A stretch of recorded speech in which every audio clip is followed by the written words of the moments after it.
दोस्तों नमस्कार, आप सभी का स्वागत है आपके अपने YouTube चैनल एक्सेस एकेडमी में। साथियों, UP triple S C PT exam 2022 की बेहतर तैयारी के लिए आज से वीडियो सीरीज शुरू की गई है, जिसमें हम घटना चक्र की महत्वपूर्ण अध्ययन सामग्री वाली संपूर्ण बुक को पॉइंट वाइज आप सभी के साथ डिस्कस करेंगे। कंप्लीट बुक की वीडियो सीरीज जारी की जाएगी। उसी क्रम में आज पहला वीडियो आप सभी लोगों के लिए डाला जा रहा है और सभी वीडियोस टॉपिक वाइज आप सभी लोगों को लगातार मिलते रहेंगे। आप सभी लोग इन वीडियो सीरीज को पूर्णतया देखने के बाद UP triple S C PT exam में 85+ का स्कोर आसानी से कर सकते हैं, क्योंकि घटना चक्र की बुक से UP triple S C PT exam 2021 में काफ़ी क्वेश्चन आए थे। तो उसी क्रम में आज से हम शुरू कर रहे हैं घटना चक्र बुक की महत्वपूर्ण अध्ययन सामग्री वाली बुक की वीडियो सीरीज। उसी में पहला वीडियो आज आप सभी लोगों के लिए बनाया जा रहा है, जिसमें प्राचीन भारत के इतिहास के तहत सिंधु घाटी सभ्यता को हम पढ़ेंगे। तो आइए साथियों शुरू करते हैं आज का वीडियो। सबसे पहले बात कर लेते हैं सिंधु घाटी सभ्यता। पशुपालन का प्रारंभ मध्य पाषाण काल में हुआ था। पशुपालन के साक्ष्य भारत में आदमगढ़, होशंगाबाद मध्य प्रदेश में जो स्थान पड़ता है, तथा बागोर, भीलवाड़ा राजस्थान से प्राप्त हुए हैं। मध्य पाषाणकालीन महादहा, प्रतापगढ़ उत्तर प्रदेश से हड्डी एवं सींग निर्मित उपकरण प्राप्त हुए हैं। सिंधु सभ्यता काफी इंपॉर्टेंट सभ्यता है। आगे देखते हैं। भारत में मानव का सर्वप्रथम साक्ष्य मध्य प्रदेश के पश्चिमी नर्मदा क्षेत्र से मिला है। नर्मदा क्षेत्र की खोज वर्ष 1982 में की गई थी। मानव कंकाल के साथ कुत्ते का कंकाल बुर्जहोम जम्मू कश्मीर से प्राप्त हुआ है। गर्त आवास के साक्ष्य भी बुर्जहोम से प्राप्त हुए हैं। बुर्जहोम पुरास्थल की खोज वर्ष 1935 में डी टेरा एवं पीटरसन ने की थी। साथियों,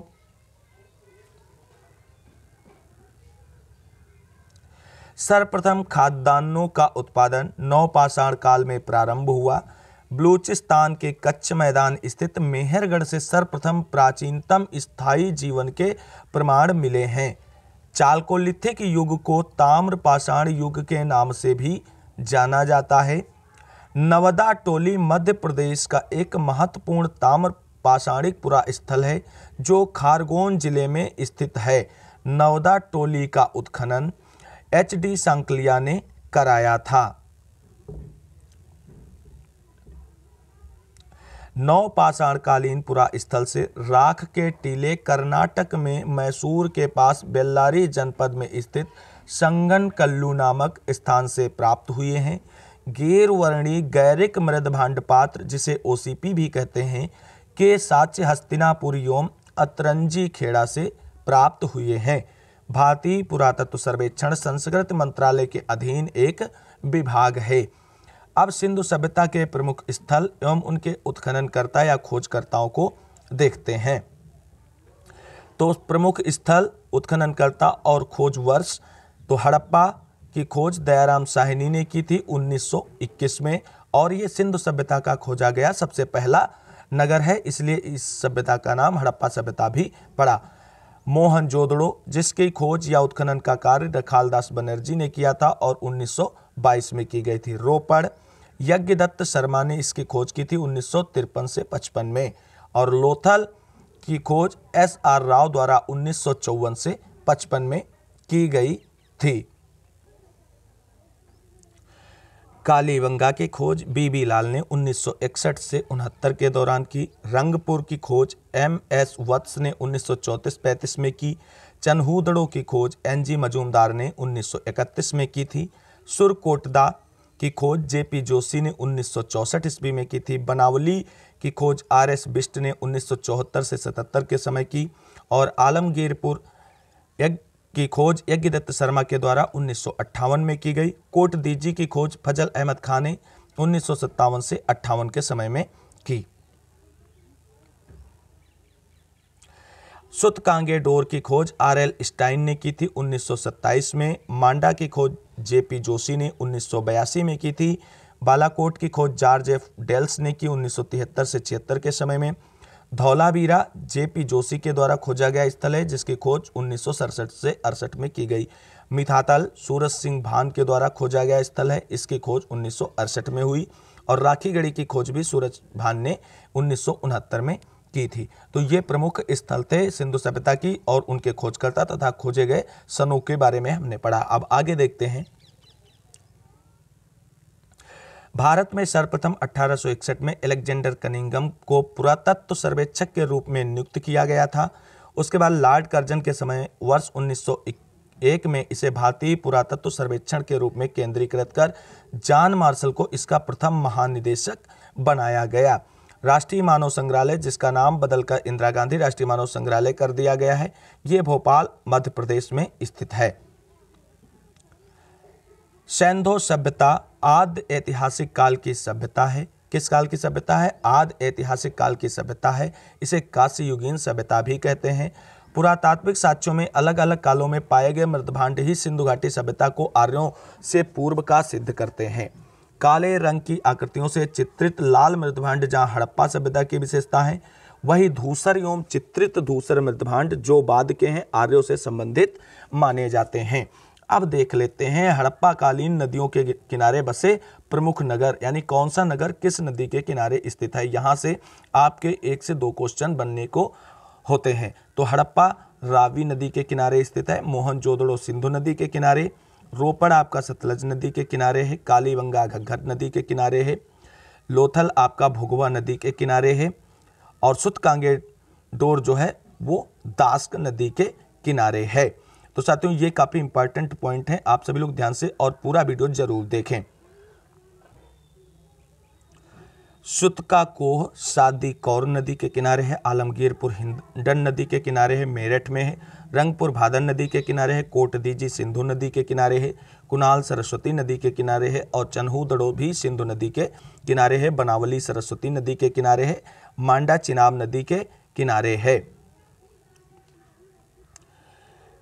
भगवानपुरा सरस्वती नदी के किनारे है, दायमाबाद प्रवरा नदी महाराष्ट्र में है, आमरी सिंधु नदी के किनारे है, राखीगढ़ी घग्गर नदी के किनारे है। सिंधु घाटी सभ्यता नगरीय थी, जबकि उसके बाद में आने वाली वैदिक सभ्यता ग्रामीण थी।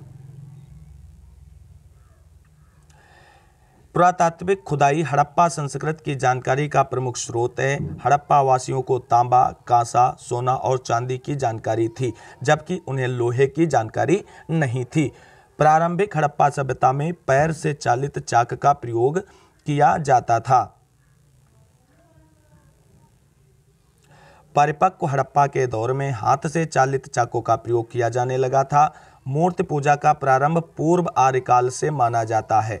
हड़प्पा संस्कृत की मोहरों एवं टेराकोटा कलाकृतियों में गाय का चित्रण नहीं मिलता है, जबकि हाथी, गैंडा, बाघ, हिरन, भेड़ा आदि का अंकन मिलता है। हड़प्पा सभ्यता के स्थलों में से खंभात की खाड़ी के निकट स्थित लोथल से गोदीवाड़ा के साक्ष्य मिले हैं। गोदीवाड़ा का तात्पर्य होता है बंदरगाह। राजस्थान के हनुमानगढ़ जिले में घग्गर नदी के किनारे स्थित कालीबंगा से जुते हुए खेत के साक्ष्य मिले हैं। गुजरात के धौलावीरा से हड़प्पा लिपि के बड़े आकार के 10 चिन्हों वाला एक शिलालेख भी मिला है। हरियाणा के फतेहाबाद जिले में स्थित बनावली से पकी मिट्टी की बनी हुई हल की प्रतिकृति मिली है। सिंधु सभ्यता के महान स्नानागार के साक्ष्य मोहनजोदड़ो से प्राप्त हुए हैं। सिंधु सभ्यता कांस्य युगीन सभ्यता थी। यहाँ के लोग लोहे से परिचित नहीं थे। सोना, चांदी, तांबा इन सभी धातुओं से परिचित थे, लेकिन लोहे से परिचित नहीं थे। राखीगढ़ी हरियाणा के हिसार जिले में घग्गर नदी पर स्थित है और राखीगढ़ी भारत में सबसे बड़ा सिंधु सभ्यता का स्थल है।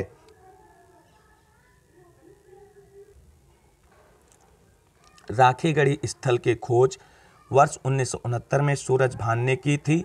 मोहनजोदड़ो तथा चन्हूदड़ो दोनों सिंध प्रांत में तथा सुरकोटदा गुजरात में स्थित है। रंगपुर गुजरात के काठियावाड़ प्रायद्वीप में भादर नदी के पास स्थित है। रंगपुर गुजरात के सौराष्ट्र क्षेत्र में है। रंगपुर में धान की भूसी के ढेरों के साक्ष्य मिले हैं। रंगपुर की खुदाई वर्ष 1953 से 54 में ए रंगनाथ राव के द्वारा की गई थी। रंगपुर से प्राक हड़प्पा, हड़प्पा और उत्तर हड़प्पा कालीन सभ्यता के साक्ष्य मिले हैं। रंगपुर से कच्ची ईंट के दुर्ग, नालियां और मृदभांड भी मिले हुए हैं। तो प्राक हड़प्पा, हड़प्पा और उत्तर हड़प्पा कालीन सभ्यता के साक्ष्य कहाँ से मिले हैं, ये प्रश्न आए तो आपका आंसर होगा रंगपुर से प्राप्त हुए हैं। दधेरी एक पर्वतीय पुरा स्थल है जो पंजाब प्रांत के लुधियाना जिले में गोविंदगढ़ के पास स्थित है। सिंधु घाटी सभ्यता का विस्तार उत्तर में झेलम नदी के पूर्वी तट पर से दक्षिण में यमुना की सहायक नदी हिंदन के तट तक माना जाता है। सिंधु घाटी सभ्यता के लोग पशुपति शिव की पूजा करते थे। इसका प्रमाण मोहनजोदड़ो से प्राप्त एक मुहर है जिस पर योगी की आकृति बनी है। उस योगी के दाईं ओर बाघ और हाथी तथा बाईं ओर गैंडा एवं भैंसा चित्रित किए गए हैं। योगी के सिर पर एक त्रिशूल जैसा आभूषण है तथा इसके 3 मुख हैं। मार्शल महोदय ने इसे रुद्र शिव से संबोधित किया है। भारतीय पुरातत्व सर्वेक्षण विभाग के महानिदेशक सर जॉन मार्शल के निर्देश पर 1921 में दयाराम साहनी ने पंजाब पाकिस्तान के तत्कालीन मोंटगोमरी संप्रत साहिवाल जिले में रावी नदी के तट पर स्थित हड़प्पा के टीले की खुदाई की थी। वर्ष 1922 में राखालदास बनर्जी ने सिंध प्रांत के लरकाना जिले में सिंधु नदी के दाहिने तट पर स्थित मोहनजोदड़ो के टीलों का पता लगाया था। सर्वप्रथम मानव द्वारा तांबे धातु का प्रयोग किया गया था। तो मानव के द्वारा सर्वप्रथम प्रयुक्त की गई धातु कौन सी है, तो तांबा हो जाएगा। वस्त्रों के लिए कपास का उत्पादन सर्वप्रथम भारत में किया गया। सिंधु घाटी में कपास के उत्पादन का प्रमाण मिला है। मोहनजोदड़ो वर्तमान पाकिस्तान के लरकाना जिले में स्थित के उत्खनन से कपास के सूत की प्राप्ति हुई थी। मोहनजोदड़ो से ही कुबड़ वाले बैल यानी कुकुद्यमान वृषभ की आकृति वाली मुहर की भी प्राप्ति हुई है। सिंधु सभ्यता की मुहरों पर सर्वाधिक अंकन एक श्रृंगी बैलों का है, उसके बाद कुबड़ वाले बैलों का है। कालीबंगा के मृण पट्टिका पर एक और दोहरे सिंह वाले देवता का अंकन है तो दूसरी ओर बकरी को दिखाया गया है जिसे एक पुरुष ला रहा है। सिंधु सभ्यता में मातृ देवी की उपासना सर्वाधिक प्रचलित थी। मिस्र की सभ्यता का विकास नील नदी की द्रोणी में हुआ है, यानी मिस्र की सभ्यता का विकास नील नदी घाटी में हुआ है। मिस्र को नील नदी का उपहार कहा जाता है क्योंकि इस नदी के अभाव में यह भूभाग रेगिस्तान होता। आगे देखते हैं। सुमेरिया सभ्यता के लोग प्राचीन विश्व के प्रथम लिपि आविष्कर्ता थे। सुमेरिया की क्यूनिफॉर्म लिपि को सामान्यतः प्राचीनतम लिपि माना जाता है। सिंधु सभ्यता की लिपि भाव चित्रात्मक थी। यह लिपि दाएं से बाईं ओर लिखी जाती थी। अब आगे देख लेते हैं प्रमुख धातुओं एवं उनके प्राप्ति के स्थल।